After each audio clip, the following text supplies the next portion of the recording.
Додека град Скопје се занимава со сечење дрва по градот, повторно се најдовме на светската листа најзагадени градови во светот.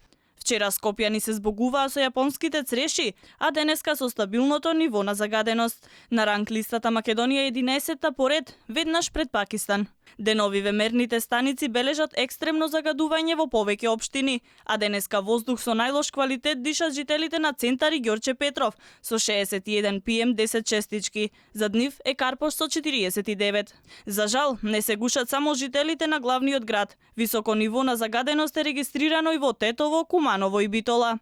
Граѓаните сечењето на јапонските цреши го окарактеризираа како срамно и недозволиво, особено во период кога имаме потреба од град со зеленило.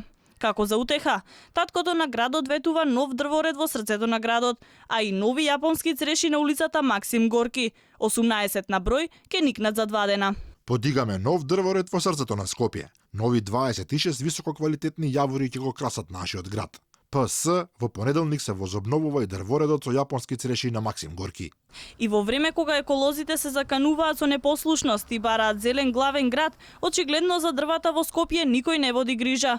Се садат, сушат, отстрануваат, па повторно се засадуваат нови. Тоа граѓаните ги чини средства, ама и квалитетен воздух.